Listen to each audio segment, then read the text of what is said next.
There's something magical about the bond between a human and their dog. It's a connection built on love, loyalty, and those unspoken moments that touch our hearts forever. Welcome to A Dog's Devotion, a podcast that celebrates the incredible ways dogs change our lives and sometimes even save them. Hi, I'm Carla Basagi, and in each episode we'll share powerful, heartfelt stories of dogs who have rescued their humans just as much as they've been rescued themselves. From acts of bravery to the quiet, everyday love that heals, these stories will make you laugh, cry, and even appreciate your furry best friend even more, if that is at all possible. Do you have a story that you'd like to share? I'd love to hear it. Join us on A Dog's Devotion, because every dog has a story, and every story deserves to be told.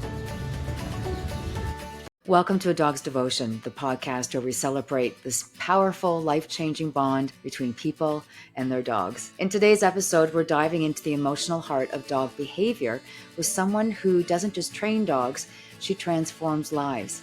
My guest today is Ash Rose, a certified behavioral consultant and dog trainer, and she's based in Detroit. Ash specializes in some of the most challenging canine behaviors: fear, aggression, anxiety, and reactivity, and helps both dogs and their humans find calm in the chaos. Ash believes that understanding your dog's behavior is more than obedience. It's about harnessing your superpower, which is compassion, communication, and of course, a great connection with your pet. If you're struggling with a reactive pup or just want to better understand what your dog is trying to tell you, this episode is packed with hope, insight, and real life strategies that work. Hi, Ash. We're going to try this again and see. We've had a couple of attempts of recording and we've had some technical difficulties, so I think this will be a good one. Okay, sounds good. Are we starting over today, or are we picking up where we left off? No, we're going to start from the very top.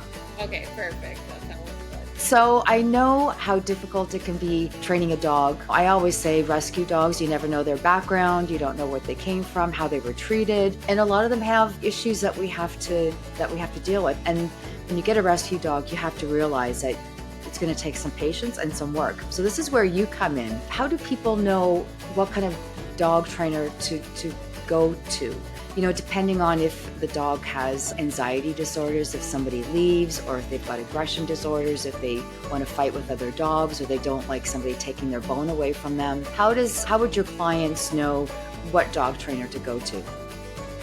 That's a great question, and it can be really hard to find the right trainer to deal with your specific type of issue, and just right trainer in general, because it's an unregulated industry. Mm-hmm. So one of the first things you can look for is look for certain certifications. So for separation anxiety, there's certified separation anxiety trainers, of which there's 2 in the state of Michigan that I know of that I really recommend. And for more serious behavior cases, sometimes a certified behavior consultant like myself may be best able to help you with the type of issues you have. But being that it's an unregulated industry, anyone can call themselves a dog trainer, and they can use any type of methods that they see fit. So you'll want to look on a prospective trainer's website for words that might raise some red flags for you. So things like words that like alpha, corrections, balance training, boot camp, those raise some red flags for me. And even some coded language like clear communication. And if they don't have very upfront that they are committed to using modern fear-free techniques, then they maybe don't. Right. So that's really important, because the methods and the type of training that you'll get vary greatly between trainers. Yeah, it's so little troublesome. Actually, it's a lot troublesome to me, considering this is not a regulated industry, which means anybody can be say they're a dog trainer. And then, of course, you mentioned the ways that they train.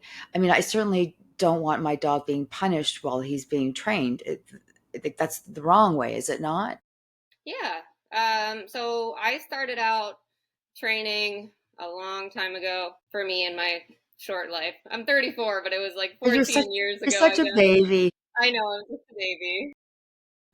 But I started off using the traditional training methods, the old school kind of balance training or compulsion training methods. And that was what I was taught by all of my different mentors. And so that's what I thought was right. And the trainers that are currently doing those things, it's not that they are have malicious intent, because I certainly didn't, but that's it just depends on what you're taught and what information you find. Right. So that's why we actually, myself and some other trainers, started a web directory of dog trainers. It's just for Michigan right now in the United States, but we hope to expand. So you can search by case type, like the type of behaviors you're seeing, and your location, to find a trainer that's committed to using modern, progressive, fear-free, force-free methods. Right. Absolutely. I mean, I think that's really important. What's the organization that you started? Is it the Alliance Training? Yeah, Humane Training Alliance. It's humane training. Right, which is great. So someone can go on there and find dog trainers. Let me see. Okay. I love it. So it's only in Michigan for now, but you are hoping to expand then. We are, or Yeah. maybe things will change in this country, and then we'll see some more regulation, so it's not needed. But that seems unlikely to me. Right. I know. Good for you for doing that. I think that's really important. So I'm curious because we never actually talked about it. I know you've had a dog in the past. Is that why you got into dog training? Was the issues you had with your past pet? Yes, it Yeah. absolutely is. I found a little dog, little 40-pound pit mix named Clark. And I picked her up on the streets of Philadelphia. Well, she was tied up to a fence, and I intended to find a new home for her because I was just a dumb little kid. I was like Yeah. 17 years old and not really I was living at my mom's house at the time with her dog, and she ended up having pretty profound aggression issues with resource guarding, dog aggression, handling sensitivity, and just a lot of different things. And so I hired many different trainers to help me with her. It's funny, I looking back, when I started a job here, when I moved back to Detroit, like, what was that, 8 years ago or something, 7, I started working with a trainer here named Tammy Crenshaw, and I was like, I saw your picture on your website. I almost hired you many, many years ago to help me with my dog Clark, but it didn't say on your website that you worked with aggression. And so I hired all these other trainers that told me to do things that didn't help, and I ended up sending her to a board and train with a shock collar. Uh, as punishment does, it did suppress the problem behavior, but it didn't Right. address the root of the behavior, and it really damaged our relationship, as did all the other methods I tried with her. And so, but I decided that what I wanted to do with my life was to help dogs with aggression problems like her, because she was an incredible dog, and she had some issues, but they were really workable. And especially if I had found like great training help at the Yeah. beginning. But so yeah, so Clark set me on my journey. Okay, I think that's amazing. Do you describe yourself as a certified behavior consultant? How does that differ from a typical dog trainer? So I am credentialed. Both my credentials are through the CCPDT, the Certification Council for Professional Dog Trainers. And so that means the behavior consulting certification means that I'm professionally qualified to take cases of aggression, compulsive disorders, more severe behaviors that we see, phobias, fears, and so I've demonstrated that I am capable of taking those types of cases through the testing and everything. Right. So you specialize in fear, aggression, anxiety, reactivity. I mean, I've had dogs my whole life. I know how tough it is when you've got dogs with any kind of issue like that. Why are you drawn to this side of dog behavior? Oh, it's because of Clark. But Clark? Oh, yeah, it's just I know how wonderful these dogs are. Sometimes dog guardians are trying to tell me like, listen, he's really good most of the time. It's just this one thing. And I was like, you don't have to explain that to me, because I really know how true that is.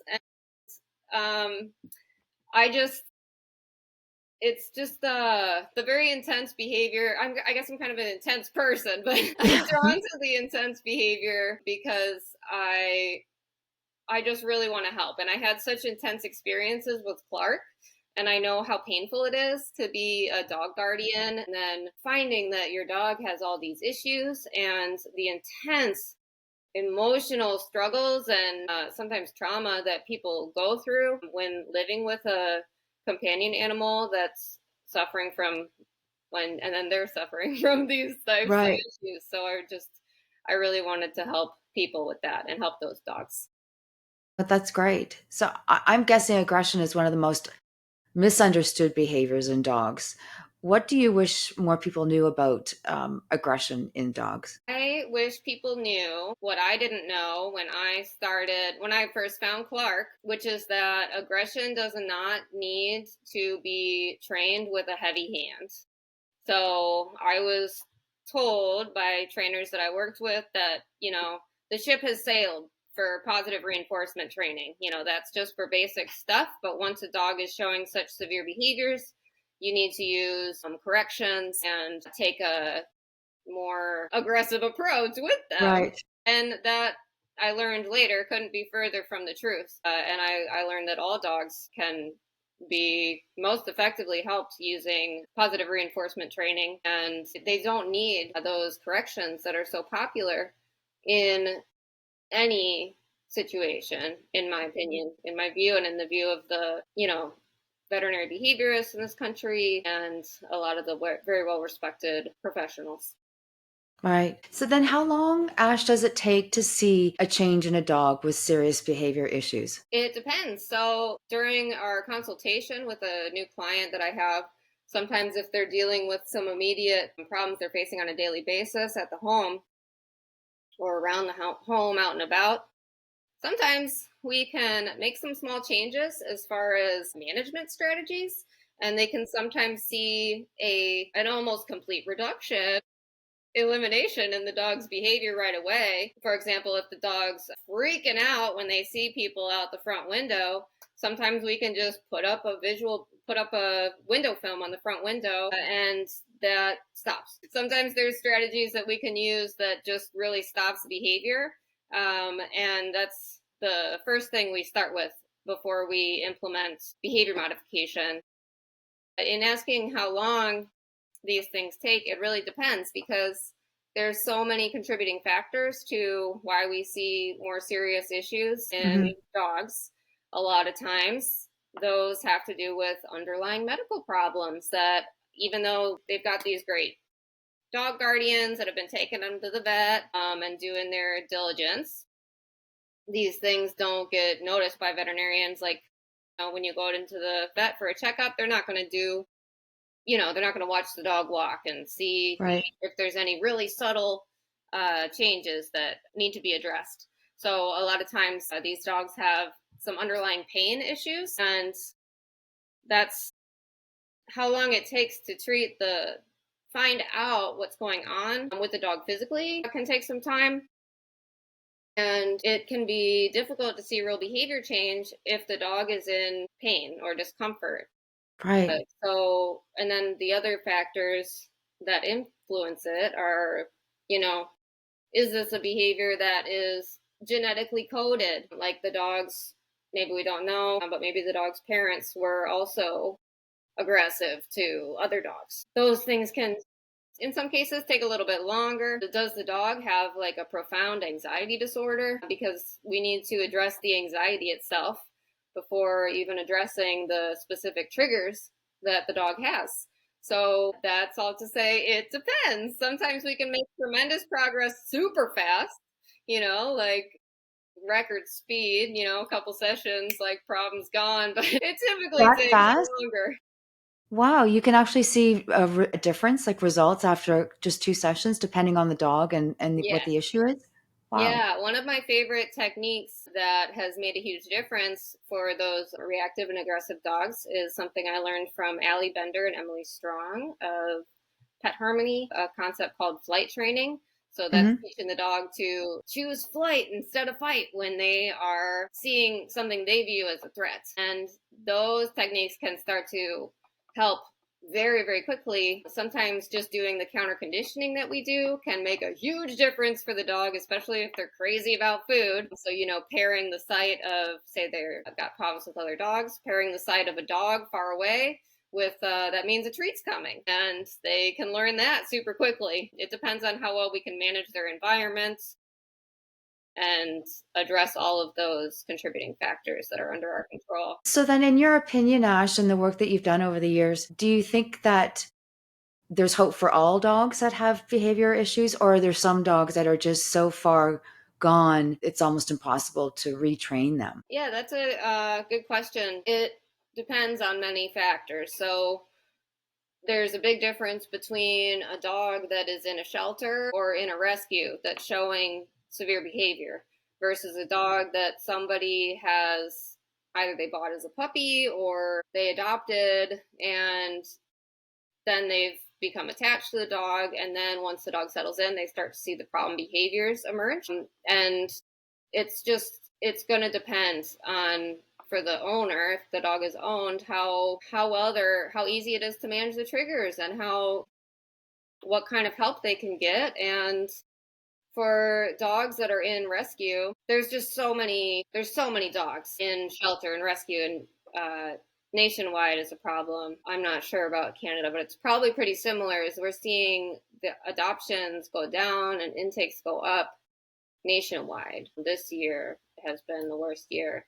So Why do you think that is? there are many, many factors. Yeah. I think a lot of it has to do with poverty and capitalism, and the only way that people have access to money sometimes is by breeding their pit bull they got. Right. So there are many, many factors that play at play there. So, and it's more than, of course, like irresponsible owners. Very complicated. Yeah. Go ahead. No, I was just going to say, I've noticed, I think all dog lovers constantly understand what's going on in the world of dogs and cats and across North America, as far as the amount of animals that are being brought to shelters and the amount of rescues that are starting and the amount of people that are shipping dogs from Mexico to the US or Puerto Rico or wherever. You just notice it the last year that everything you're saying is correct. The numbers are just skyrocketing. And for someone like myself, and I know for you, all dog lovers, it's really hard to see that happen, and dogs in these situations being surrendered in shelters. It's very difficult. Yeah. And when you asked about how, what the outcomes are like, the dogs that are in shelter or in rescue, a lot of times it's not going to be right to try to adopt out that individual if they are just so profoundly struggling. I know very firsthand and through with all of my clients how much it affects a guardian's quality of life. And when people are going to adopt a dog, they just want a nice dog they can do things with. They're not looking to invest a lot of money and time and enormous amount of emotional energy and their own mental health in some cases, getting a dog that has profound mental health issues themselves. And in Detroit, I haven't looked at the stats very recently, but we were getting at our municipal animal shelter average of 19 stray dogs in per day. Oh my goodness. And they weren't accepting owner surrenders.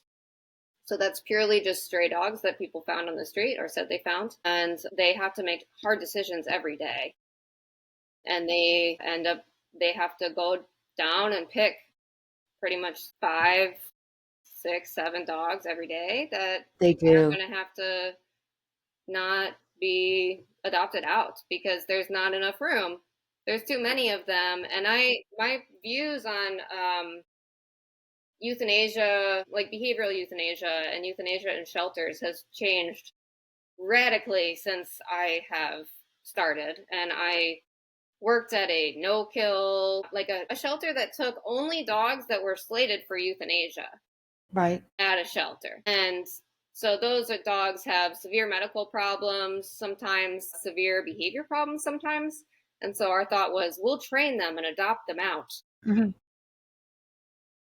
And turns out that's not the best idea, you know? Why? Why? It sounds like a great idea to me. You're saving these dogs' lives, or at least trying. It sounds like it's It does, but while there are so many dogs that have to get euthanized for lack of space, we have to think smart and think big picture and not think emotionally when we're looking at an animal in front of us.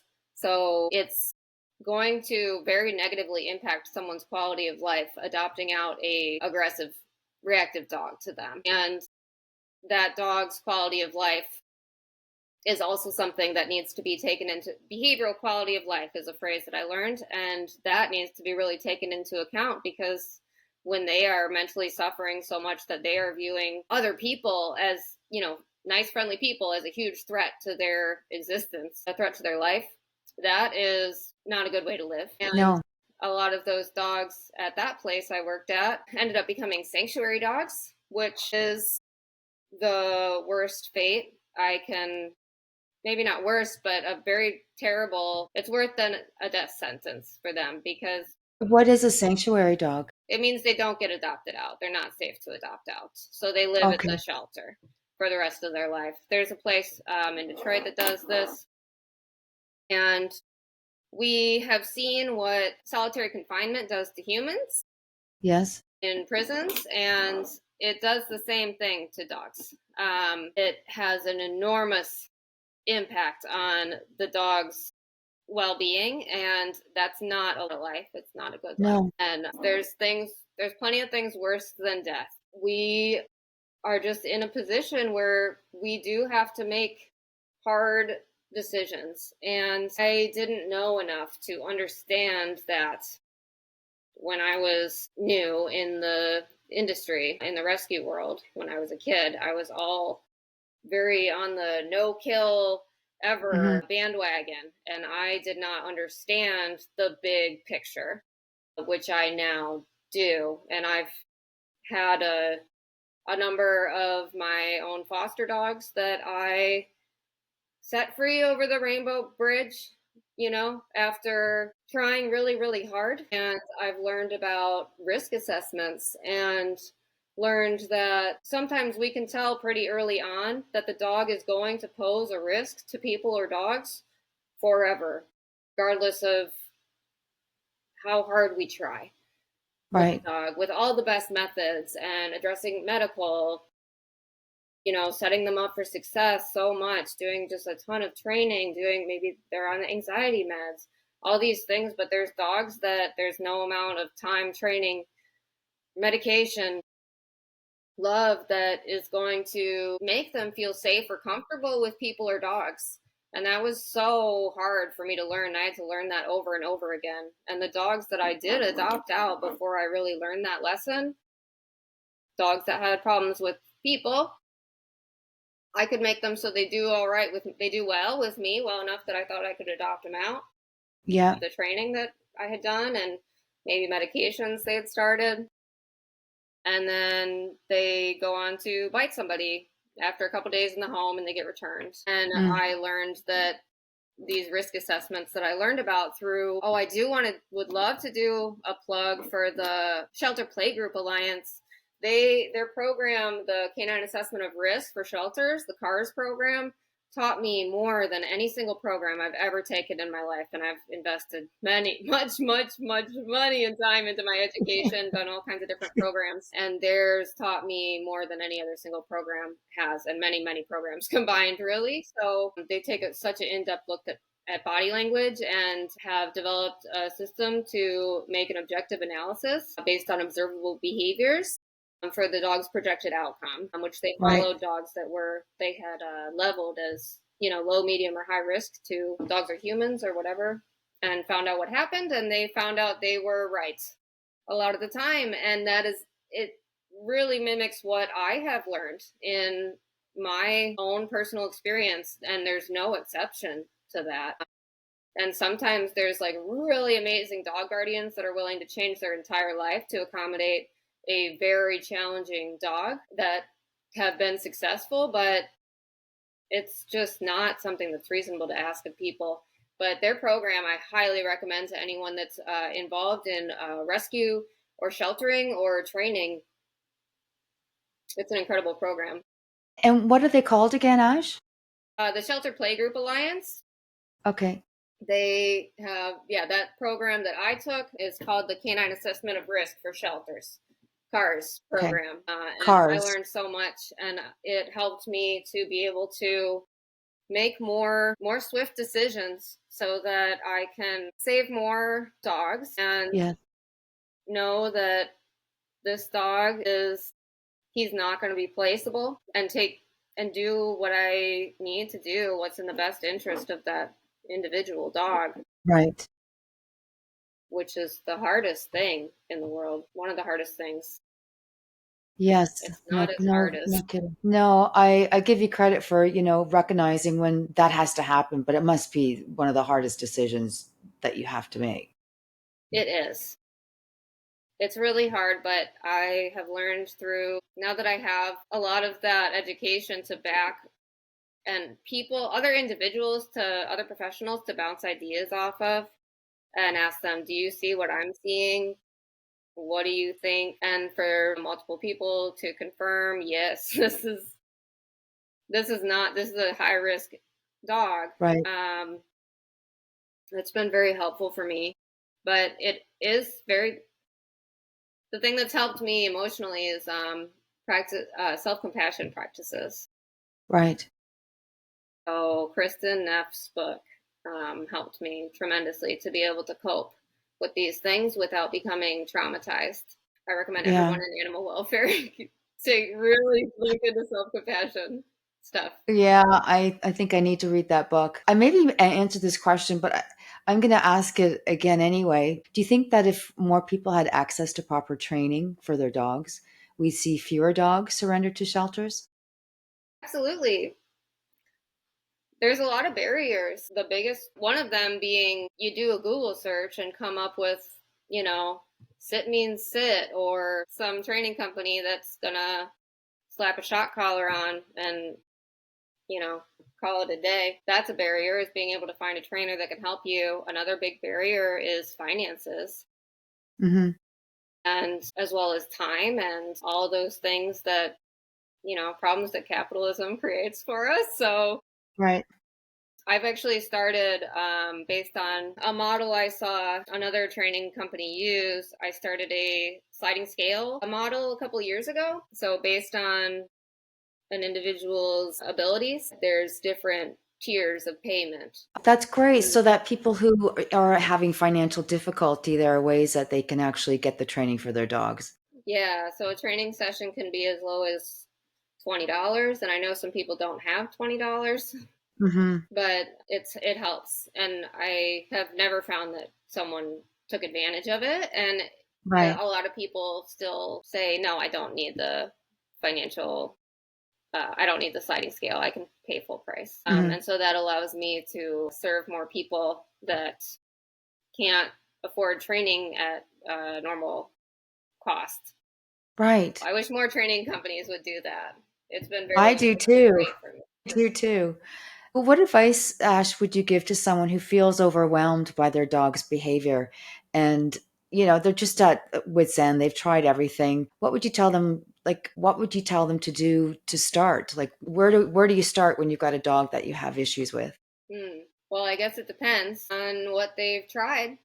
Yeah. If they've been working with a really great trainer, behavior consultant, they've been working with a veterinary behaviorist, they've done everything and beyond for a dog, and the quality of life for them is really bad, and the quality of life for the dog is behaviorally it's not great. That's a hard situation. Yeah. But if for those who many people feel like they've tried everything, and it's not to say that everyone has to try everything, because they do not. Like the quality, you're taking care of your own self comes first. But there's, sometimes it may be like getting in touch with a trainer or behavior professional out of your area via virtual work. Right. But you're not alone, and there's some support groups. For example, there's a Facebook support group called something about reactive and aggressive dogs, and Mm-hmm. it's that if someone, I think that any shelter manager should spend time looking on that page and reading what people go through that have Mm-hmm. dogs with serious issues. And I think that would help them be better able to make tough decisions, because for them, for shelters, sometimes it's like, oh, great, we saved this dog. They're out the door. They're not our problem anymore. But then it's passing off that profound problem onto a very, a kind, loving person, and it can be Mm-hmm. ruining their life and just is profoundly painful sometimes. But there's so many people out there that are struggling with the same thing. Mm-hmm. So you're not alone. I think that, I guess one of the first things that I would mention is there's a medical component to almost every case, or every case, even if we haven't found it, that I have seen. There's dogs so doing like a, movement and posture assessment with a veterinarian, with someone who understands, who's really good with assessing for subtle lameness or subtle ataxia, where the dog's not having proprioception issues, not really knowing where their body is in relation to the space around them.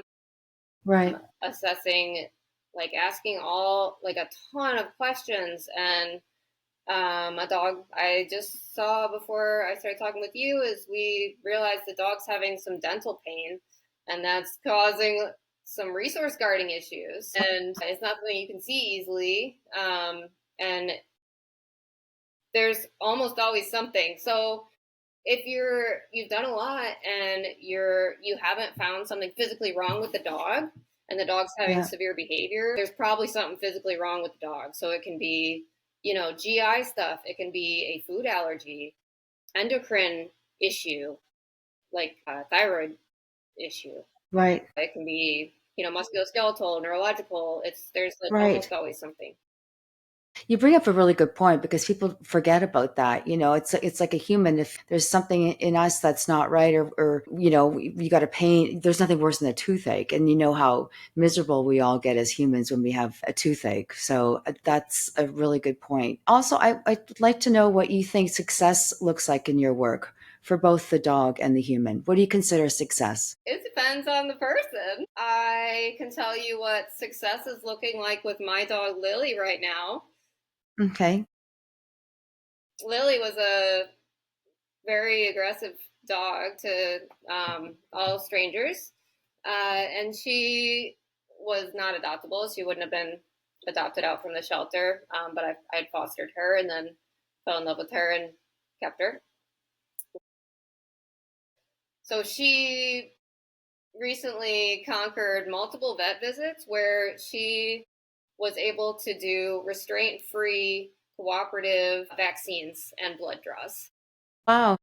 And so this was a dog that when I got her, if she saw somebody almost a block away, she was like snarling and lunging, and just it took a tremendous amount. She's quite a bit worse than a lot of the behavior cases I see my clients bringing to me. And she nailed it. So we did what we call cooperative care, or consent-based training is another really amazing principle that I learned about. So the dog has a way to say, yes, I'm ready, or no, I'm not, or I was, but I'm not anymore. And so Right. that makes anything way less scary. So having agency over the situation, it's the same thing as the flight training I mentioned. So Lily performs a behavior that's a trained trick. So she stands between my legs looking up at me.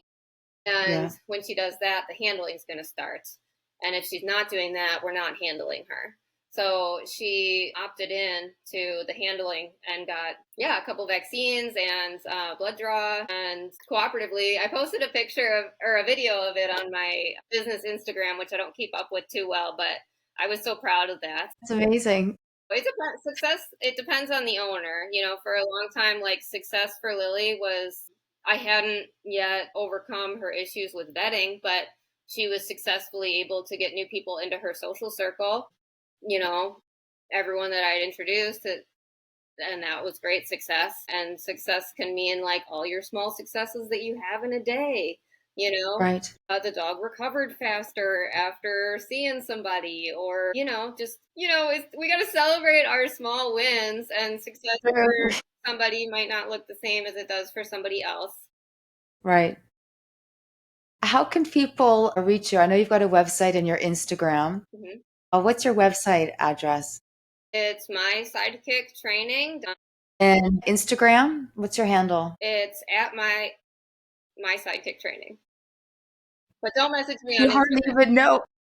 I won't read it. Yeah, it's at My Sidekick Training is my At My Instagram. Sidekick Training. That's how you can get hold of Ash if you have any questions. Okay. Do you ever turn dogs down? Like, is there a better fit than others? Like, are there some dogs that work better with certain trainers? I mean, because I'm sure there's some sort of an emotional connection. Do you see that come up every once in a while? If a dog is experiencing what sounds to me like clinical separation anxiety, I will refer Hmm. that out to my CSAT friends, my certified separation anxiety trainer friends, because that's just one thing that I don't specialize in. But I personally don't turn away any case. I've had a very small percentage of clients that may have listened better to a man, you know. They didn't take me seriously, but that's, I don't know, that's their problem. So, but no, I don't. I get along with my clients well. Usually connect quickly and get along well. So That's great. I really haven't had an excuse where I had to tell somebody that you should see Someone somebody else, else. unless I think I they're did have looking one for a years ago, specific, but I don't remember. right? Okay. Well, Ash, I'm so glad that we finally reconnected and got to talk and find out about what you do and the importance of proper dog training. So thank you for joining me today. My guest was Ash Rose from My Sidekick Dog Training, helping us understand that with proper training, our dogs and us can live a better and happier life. If you've just brought home a rescue dog or you're facing behavioral challenges that feel overwhelming, don't give up. A professional dog trainer can be the bridge between frustration and understanding. Finding the right trainer for your dog's unique needs can also change everything, as you just heard Ash talk about. With that, you'll build a stronger relationship, create a deeper bond, and discover that life with your dog can be calmer, happier, and much more connected. Remember, your dog isn't giving you a hard time, they're having a hard time. Give them the support they need and watch the transformation unfold. Help is out there, hope is real, and the journey is worth it. Thank you, Ash. Nice seeing you That's really again. beautiful. Can I add one tiny little Of caveat to course, you something? can. I wanted to say that if you are in a position where you are considering behavioral euthanasia, I don't want anyone to think that that is giving up, because it is sometimes the kindest and most compassionate decision for an individual. And I don't think that people have to try literally everything and literally every single type of medication and try different veterinary behaviorists and different trainers and totally ruin their life if your dog is profoundly struggling and you have it's I just wanted to say that behavioral euthanasia is not a bad thing. It is painful Right. for us to Yes, be left here without the dog that we love so much, but for the dog it's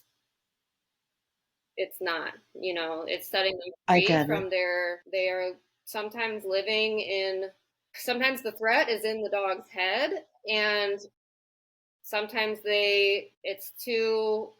sometimes they can't overcome it. And so the only way to set them free from the threat that is an imagined threat in their own head is behavioral euthanasia. And I just want to mention that that is it's not a bad thing. And I know there's a lot of big emotions around it. Mhm. Um, And it may be hard to see that anybody is going through the same thing that you are, but there are a lot of people that are going through the same thing you are. There's a really amazing support group on Facebook called Losing Lulu for people who have had to behaviorally euthanize their animal. So just in the caveat to the phrase, don't give up, giving up is not, behavioral euthanasia is not giving up, I think. Right. Thanks for clarifying that, because I think for some people it's a real hard decision to make. But what you're saying is sometimes it's the best decision for the dog and the human. Yeah. Yeah. Okay. Thank you for clarifying that. It's it's one of the hardest decisions anybody has to make, but sometimes, those tough decisions are unfortunately the right ones to do for everybody. So you're leaving me on a sad note, Sorry. Ash. All right. Well, thank you. And thanks to everybody for listening for A Dog's Devotion. We'll see you next time. And Ash Rose, of course, is a dog trainer. My Sidekick Dog Training is where you can find her. Thanks so much, Ash. Thanks, Take Carla. care. Thanks for having me. I appreciate you. Okay. You have a great day. Okay, bye. Thanks. Bye. And that's a wrap on another unforgettable story from the heart, because when it comes to love, loyalty, and second chances, no one does it better than our dogs. They find us when we're lost, lift us when we're low, and teach us what true devotion really looks like. Thanks for listening, and remember, in this wild world, we're all just trying to find our way home. Sometimes it takes 4 paws to lead us there. So give your pup an extra cuddle today and cherish your time with him. Give him some extra treats too. I know he'll love them. This podcast is in honor of my best buddy, Max.